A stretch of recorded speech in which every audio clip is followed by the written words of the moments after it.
30 million years ago, a monster roamed the landscape. Well, we're talking about one of the most ferocious animals that probably ever walked the earth. This was the biggest beast to live in North America since the dinosaurs. Look at the size of that skull. Look at all those teeth in there. There is no animal like this anywhere. See, if this thing's biting over the front... But this creature's true character has baffled the world's best paleontologists. It might look like a pig, but it's more vicious than a grizzly bear. One thing is for sure, this beast was so frightening, some call it the pig from hell.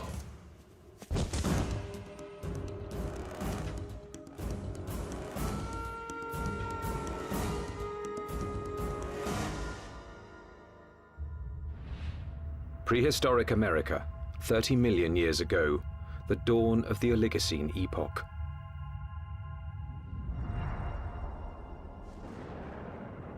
The Earth was cooling, and as temperatures dropped, the landscape began to change. In what would someday be Nebraska, Wyoming, and South Dakota, tropical forests gave way to a radically different environment. As forests disappeared, animals had to adapt to a dangerous new world of wide open spaces with nowhere to hide. A world where there was only one way to survive: run for your life. Camels become adapted for open country, horses become adapted for open country, and you have to be able to escape your predators by being fast runners.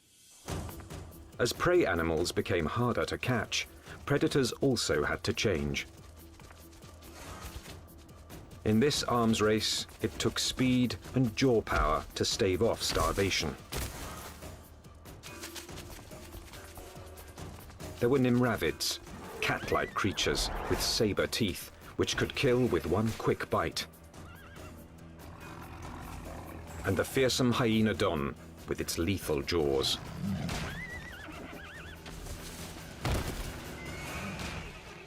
There was another animal stalking these deadly grasslands. Scientists call it the entelodont. More than a meter at the shoulder, weighing in at 270 kilos, entelodont was the Oligocene's #1 menace. Entelodonts, I mean, they were really bad-looking animals that only a mother could love. And if you were another animal on the landscape and you saw one of these things, I think you'd go in the opposite direction. Paleontologists have always looked at the entelodont's sheer power with reverence. But its behavior is one of evolution's most puzzling enigmas.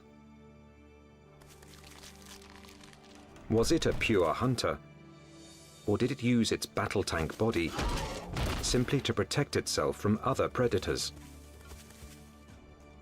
Between the biting and the chewing, you wanted to stay away from the business end of this animal. Just look at it. Look at the size of that skull. Look at all those teeth in there. There is no animal like this anywhere. Entelodont's name means perfect-toothed. Its teeth were driven by a perfect system, which gave this creature a ferocious bite.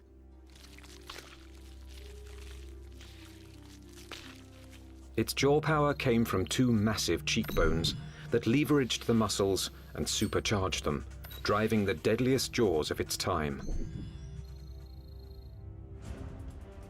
Jaws that could open 90 degrees and could clamp down harder than a hippo's or a crocodile's. This beast was bioengineered to bite. But what it was eating and why remains a mystery. Entelodonts have no modern relatives, no modern close relatives. So it makes it a challenge for a paleontologist to figure out how they made their living. What would an animal with such an enormous flange on its face, such enormous teeth, be eating? What was it doing? Entelodont fossils first caught the attention of scientists in the 1850s. They decided it was a bear-like creature. But then grooves in the teeth suggested that entelodonts were digging for plant roots, meaning that they literally ate like pigs. Today, scientific analysis has confirmed that the entelodont's closest living relative is the pig. But while this creature has some pig-like features, scientists have struggled to place it in any one category. In many ways, they're analogous to pigs, but they're also analogous to bears. They're also analogous to hyenas. Nobody's thought about these animals before.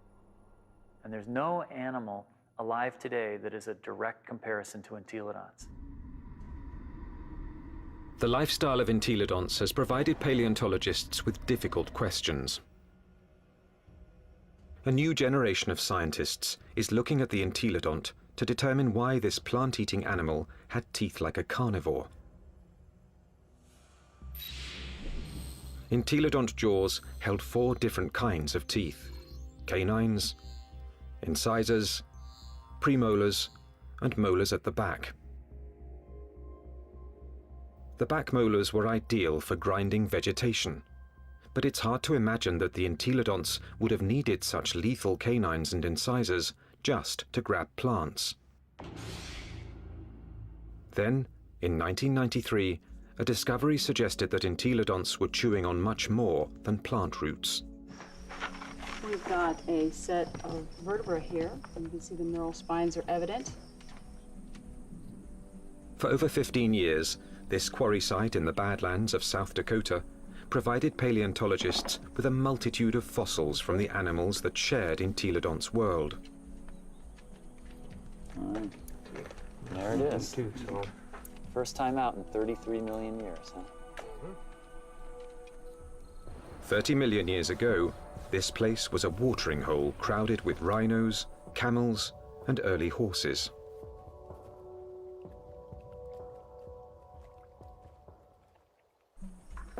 Well, we have some articulated ribs. Scientists also found one of the largest collections of entelodont bones in the history of North America. So many that they dubbed the site the Big Pig Dig. Fossil hunters also found the prehistoric equivalent of fingerprints. Entelodont teeth marks all over the bones of the biggest and fastest animals of its time. These represent bite scars along the dorsal margin of this rhinoceros skull. Well, what could make these marks? If we take an entelodont skull, we see that the premolars are widely spaced apart. So when we lay that over the top here, lo and behold, they're matching up quite well, suggesting that this animal is at least a likely candidate for biting through the top of the skull of this rhinoceros. The dig presented key evidence that entelodonts didn't just eat plants, suggesting that they were less like modern pigs and more like fearsome prehistoric predators.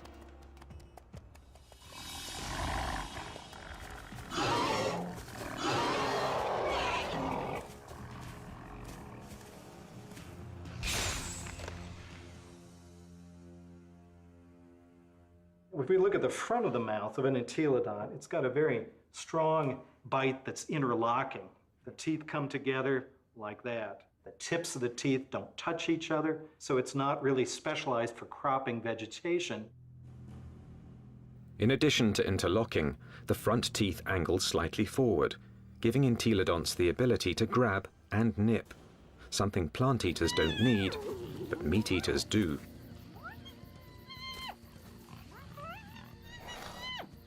The incisors and the canines have been perfectly capable of tearing a bite out of a carcass. But dentition isn't the only reason paleontologists believe the entelodont was a dedicated carnivore.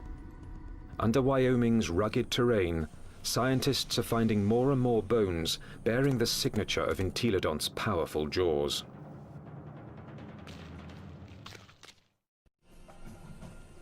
Across the Great Plains of North America, scientists are investigating a prehistoric pig.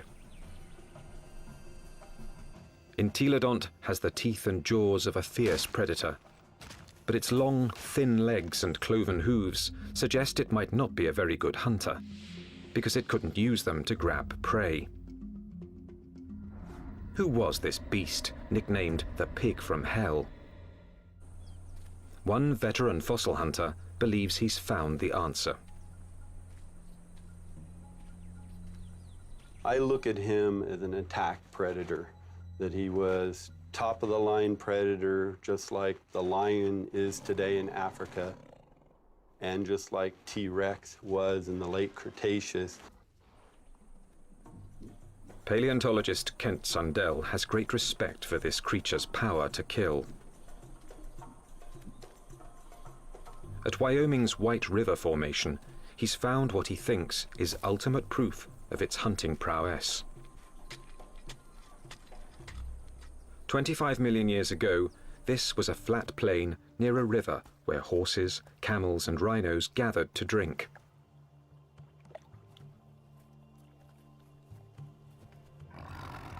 Fierce carnivores, such as hyenodons and saber-toothed cats, were also drawn here. It was the perfect spot to ambush and kill the unwary prey animals. In 1998, Dr. Sundell found the mangled skeletons of 7 miniature camels jumbled together. All the bones had been gnawed, and 6 were missing their hind quarters. In theory, they could have been the victims of several predators, like the hyenodon or early saber-toothed cats. But when Dr. Sundell matched up the teeth from White River's meat-eaters with the bite marks on the camel's bones, only one fitted.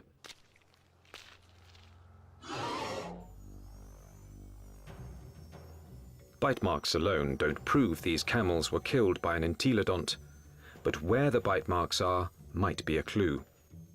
On the camels, I showed they were bitten in the back of the skull and at the top of the neck. He gets next to that prey and he tries to get a puncture wound through the cranium. Dr. Sundell believes this is the mark of a true predator, which kills before it eats. And hundreds of miles away, in Ohio, there's more evidence that entelodonts could have hunted. Evidence from a scientific journey no one's ever taken before. Inside an entelodont's 30-million-year-old head. At Ohio University, anatomist Larry Whitmer uses a CT scan to electronically model the brain surfaces of prehistoric animals. When he modeled his first entelodont brain, he noticed something unusual. This animal's eye sockets face right back out at us. What that tells us is that this animal almost certainly had binocular vision, meaning the visual fields overlapped, which allowed them to have some depth perception. Larry Whitmer believes entelodont's eyes help to identify it as a predator. There's a decent chance that this animal has binocular vision as a predatory adaptation, to actually spot prey and actually judge their distances, which you might actually expect an ambush predator to have. So it could actually jump at the right speed and the right distance in order to capture its prey.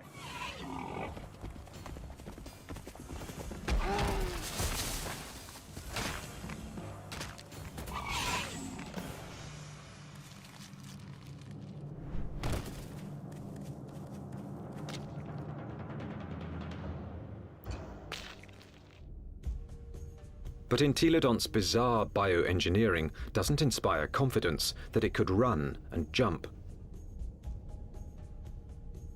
Its body bones are light compared with its massive skull. But in fact, entelodonts easily carried their enormous heads, without tipping over, using powerful packs of muscle bulging from the top of the spine to the legs, and from the back of the head to the tail. The animal's head was cantilevered out in front of its body with these ligaments that ran from these spines down to the skull. It had full muscle all along either side here, and it had muscles coming from the sternum up to the jaw down here. Massive muscles carried its oversized head.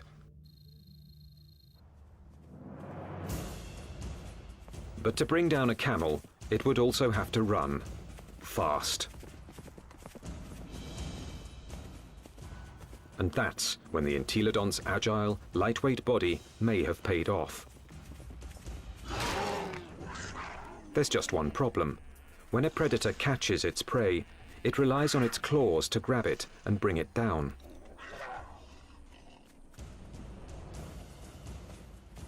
Armed with only cloven hooves, there is no way the entelodont could have captured a fleeing camel.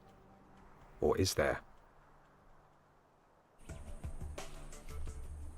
It must have been doing something right, because there's compelling evidence that plenty of large mammals ended up as an entelodont's lunch. Well, it looks like there's a lot of bones coming out along here, and right here we have a really large limb bone. And we found evidence that entelodonts have bitten into all sorts of bones, including rhinoceros bones. They've been biting into camels. We found evidence that they were biting into the long bones of rhinos. Well, the bite marks that we see are these two. This would be... Kent Sundell believes White River's camel skulls reveal how a cloven-hooved predator captured its prey. He runs up, he gets next to that other prey, and he tries to get a punctured wound through the cranium or into the very back of the neck. And then the long snouts that I move around. Entelodont expert Scott Foss disagrees with Kent Sundell's scenario. I can get close enough to. I doubt an entelodont used its teeth in order to capture other prey. It probably used its larger bulk and ability to accelerate to just run into the animal, knock it over.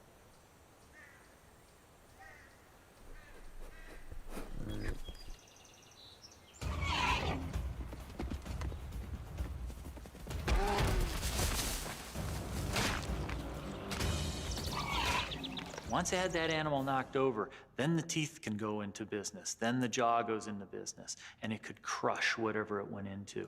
And it probably bit the animal right there in the head.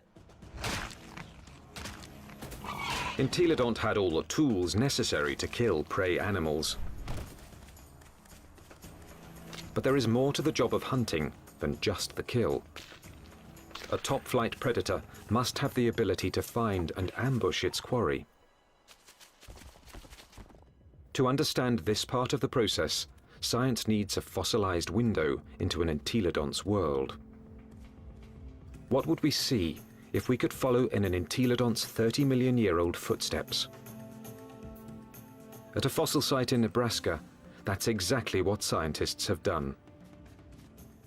And these footsteps have led them on the trail of the creature's hunt for food.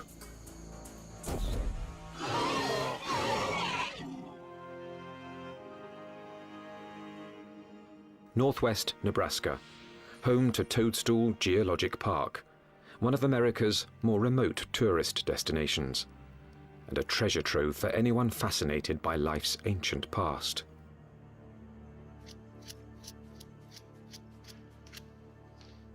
Okay, here's our heel pad. Toe, toe, center hoof, which bears most of the weight, the middle toe. So that makes this a very nice rhinoceros print. 30 million years ago, these solid rocks were muddy stream banks, where migrating animals left their footprints, still preserved in Toadstool's rocks. Well, once we get it clean, it's a very nice rhino. Weigh in anywhere around 500, 600, 700 pounds.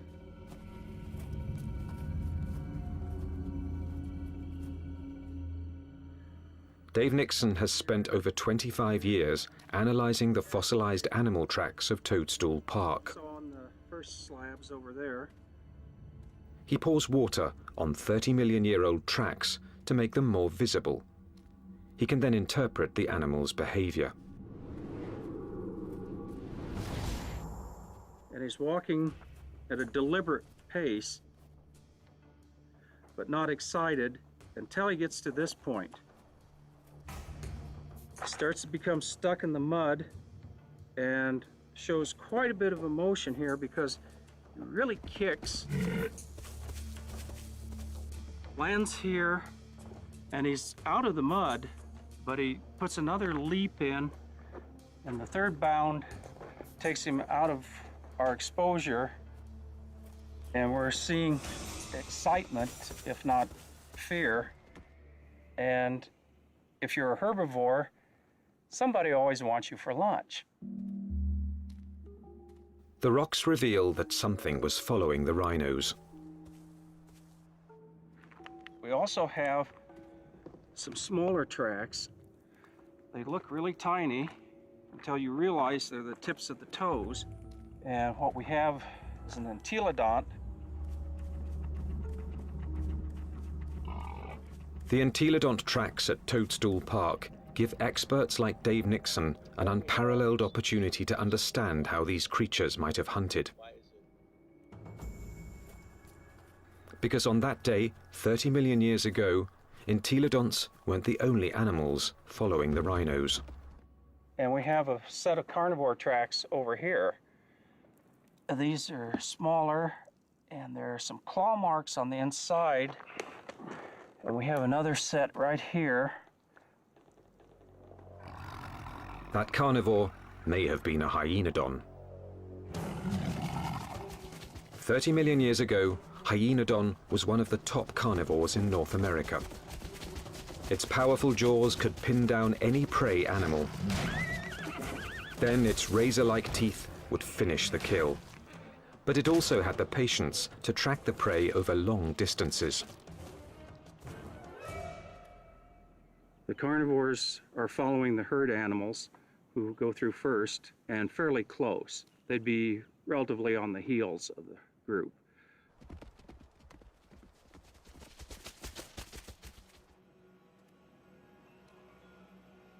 Mysteriously, the tracks also reveal that the entelodonts were letting the competition get closer to the prey. They're following the main herd, but they're not as close in time.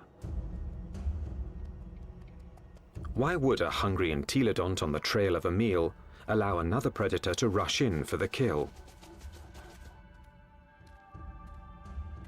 The answer may lie in the most puzzling evidence of all. What's interesting, the rhinos are going that way, and the entelodonts are running at about a 45-degree angle to the rhino trail. Zigzagging seems a strange path to take if the hyenodon was closing in on the prey. But some experts believe entelodonts might have had a very good reason to zigzag. A reason revealed by a CAT scan. When anatomist Larry Whitmer modeled the surface of an entelodont's brain, one exceptionally large nerve cluster got his attention. The size of these things right here, and what these are nerves that are actually bringing sensory information in from the snout. This was no bloodhound, but it still had a very respectable sense of smell, and this smelling apparatus here certainly would have been well adapted to pick up the smell of a carcass. And that could explain why the Toadstool Park entelodont zigzagged while following the rhinos and hyenodon.